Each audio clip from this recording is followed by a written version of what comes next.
परिक्लेशः अखिलनिखिलकामये रावणवं कामये।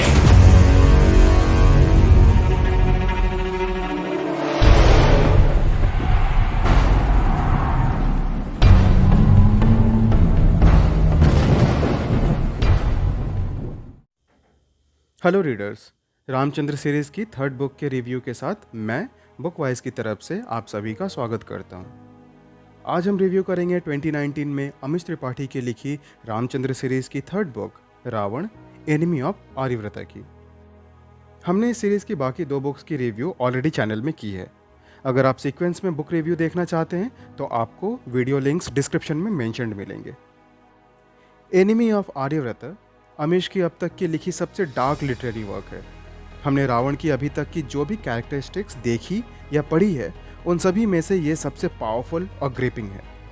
अमीश ने अपने रिटेलिंग मैथोलॉजी के साथ इस बुक में एविल को रीइमेजिन किया है।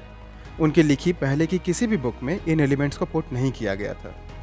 इसलिए अगर आपने अमीश की राइटिंग पढ़ी है तो आप एक नया साइड देख सकेंगे, और अगर आपने नहीं पढ़ी है तो आप माइथोफिक्शन के जॉनरा में one of the best book experience करेंगे। रावण, विश्वामित्र, सीता और कुंभकर्ण के बिल्कुल नए पर्सनालिटी इमेजेस के साथ ये बुक आपको थ्रिलिंग एक्सपीरियंस देती है। अपने इंटरव्यू में अमीश कहते हैं कि इस बुक को लिखते हुए उनके पर्सनल लाइफ में उन्होंने काफ़ी चैलेंजेस और डिफ़िकल्टीज फेस की, जो बुक में क्लियरली रिफ्लेक्ट होती नज़र आती है।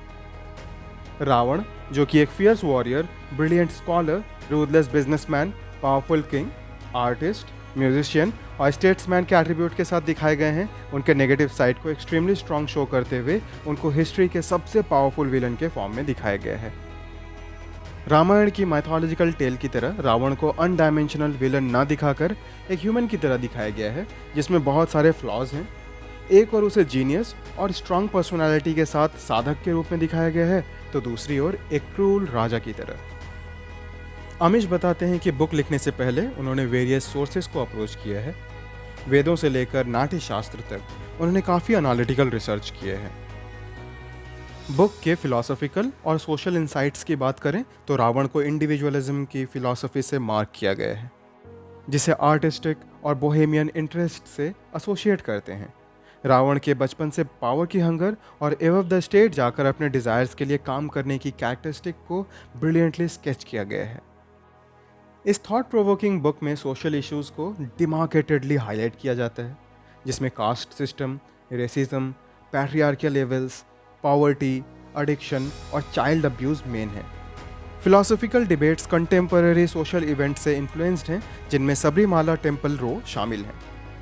इस बुक में अमीश की जिस बात से मैं काफ़ी इम्प्रेस हुआ वो है क्रिएटिंग द बैलेंस। कैरेक्टर्स को कम्प्लीटली गलत या सही नहीं बताने की वजह से सभी इवेंट्स ऑब्वियस से अपीयर होते हैं, जिससे हायर एथिकल अंडरस्टैंडिंग होती है। बुक की लैंग्वेज काफ़ी सिंपल है और इसे किसी भी एज ग्रुप के रीडर आसानी से पढ़ सकते हैं। आपने जितनी भी माइथोफिक्शन पढ़ी होगी उनमें कैरेक्टर रिक्रिएशन एक इम्पॉर्टेंट फैक्टर होती है। हम उनसे रिलेट कर पाते हैं। रावण से यूजुअली हम रिलेट नहीं कर पाते क्योंकि जिस तरह से उन्हें डिफाइन किया जाता है वो एथिकल नहीं होता। On the other hand, enemy of Aryavarta में काफ़ी सारे ऐसे इंस्टेंसेस हैं जहां आप कैरेक्टर से रिलेट कर सकते हैं। मैंने इस बुक को पढ़ने से पहले रावण की स्टेरियोटाइप पर्सनालिटी को ही समझा था, लेकिन हर पेज के साथ मुझे रावण के कैरेक्टर के मल्टीपल साइड्स दिखे और यह मेरे लिए थ्रिलिंग एक्सपीरियंस था। क्रिटिक्स की बात करें तो शिवा ट्रिलॉजी के बाद रामचंद्र सीरीज़ उनके लिए अप टू द मार्क नहीं थी। रामायण के नॉन स्टोरी लाइन की छेड़छाड़ को कुछ रीडर्स डाइजेस्ट नहीं कर पाते। साथ ही डिविनिटी की जगह गॉडली फिगर्स को ह्यूमनली देखना शायद ट्रेडिशनल ऑर्थोडॉक्स सेंटिमेंट्स को हर्ट करती है। अनबाइस्ड पॉइंट ऑफ व्यू से मैं कहना चाहूँगा कि बुक एक माइथोफिक्शन है जो सभी को पसंद नहीं आती। आप अमीश के राइटिंग की डेलिकेसी तब समझ सकते हैं जब आप ओपनली माइथोलॉजिकल रीइंटरप्रिटेशन के लिए तैयार हों। मुझे एनिमी ऑफ आर्यव्रत काफ़ी पसंद आई। रावण के कैरेक्टर का ये साइड मेरे लिए बिल्कुल नया था।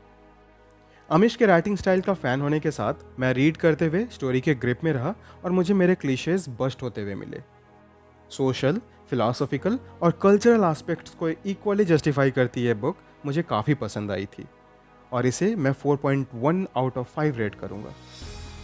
आपने अगर एनिमी ऑफ आर्यव्रता नहीं पढ़ी है तो इसे बिल्कुल पढ़ें, और अगर आपने ये पढ़ ली है तो हमसे अपने रीडिंग एक्सपीरियंस शेयर करें। सीरीज़ की बाकी 2 बुक्स की रिव्यू हमने डिस्क्रिप्शन में ऑलरेडी मेंशन की है। अगर आपके पास कोई रिलेटेड सजेशन है तो हमें कमेंट बॉक्स में बताएं। हम बहुत जल्द ही इस सीरीज़ की 4th बुक लंका के रिव्यू के साथ आएंगे। फर्दर अपडेट्स के लिए हमसे जुड़े रहें। तो मिलते हैं एक और थॉट प्रोवोकिंग बुक रिव्यू के साथ। तब तक के लिए गुड बाय और हैप्पी रीडिंग।